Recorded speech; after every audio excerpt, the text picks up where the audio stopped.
Is. My.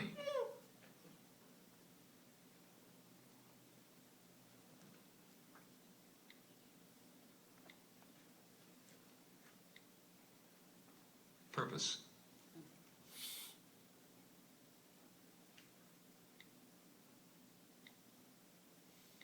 In.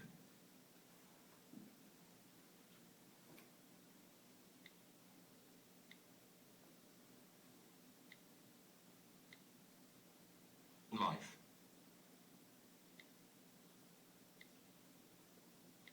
To.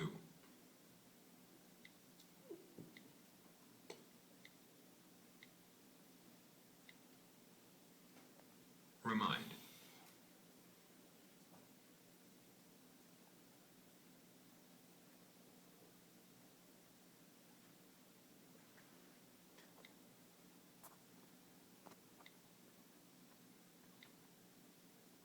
People.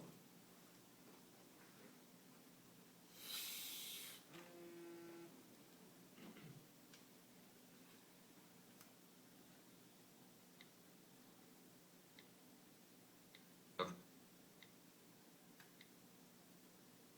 That.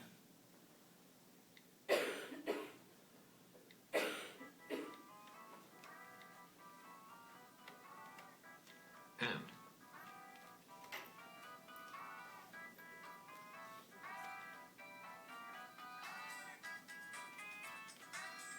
To.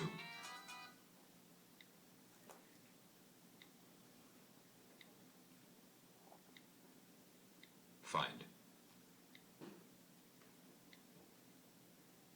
People.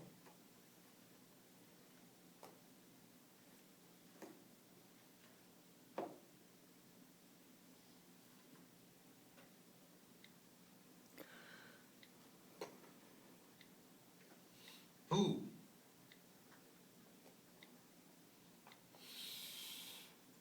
Are.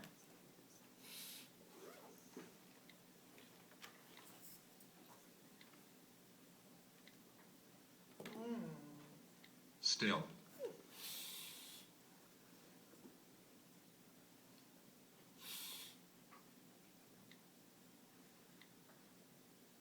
Trapped.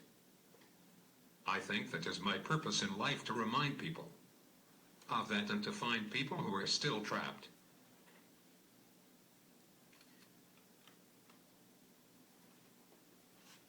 Chris, I'm sorry. Oh, I was going to ask Nicole because we've got some questions about the word prediction. Oh, okay. And a little bit why you're hanging on to his arm, because Chris will give you his arm.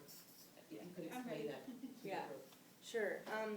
Well, I've only been facilitating for 2 years. When Chris first started with this in '06, I think it was, he had plenty of successes. I have emails to show that he sent our family with folks here at school, and he was able to participate academically, I think, quite a bit more than anyone was expecting. And then 2 years ago, we had someone come out, and it was right after Chris saw a movie called Wreckers and Grabbers, which I know has been shown in the district in years past. And Chris said that it was after he saw that movie, which is about two gentlemen, Harvey and Tracy, who we were just with earlier this month, who went around the world meeting other people who communicate this way. And he said that that's when he was ready. So that's when this kind of more open communication started. So that's kind of, that's that piece of it. But the actual piece about, I'm not an expert, I'm an attorney, so I'm not an occupational therapist, but when we got trained, Marilyn Chadwick from Syracuse University, who trained us, it's all about motor planning, and a lot of individuals with autism, no matter where they are on the spectrum, have issues with motor planning. And so this way, when we first started, Chris typed like this. I mean, we can't even do it anymore, but which is good. And the whole purpose of supported typing, facilitated communication, is to bring that support back. So now actually, he's a little bit anxious, so that's why I'm at his elbow. But when him and I are typing just one-on-one or with a smaller group, I'm all the way up here. And the whole point, which they didn't really realize when they started facilitated communication, but now that everybody's kind of growing within it. Individuals with autism, I'm sorry. It's all about gaining independence. So actually, when we were in Syracuse, Rosemary, who's from Australia, was just pushing on his shoulder, and that was enough. And word prediction, while it seems like it might be easy, is actually something to show how much progress Chris has made, because it's then not only is he controlling his eyes and his hand, but he's also then looking up to see if what he's trying to say is up there, which is something that was an emerging skill last summer, and now it's something that he's gotten really good at. And it obviously makes things go a lot quicker. And also last year when he was here typing, he was tapping in between letters, and that was again just to give him his mind the second he needed to come up with where he was going to go next. And now he doesn't need that, and that's because he's found his own. Everybody apparently, according to Marilyn, has an internal rhythm, and Chris has found his internal rhythm, and that's kind of what he's typing with.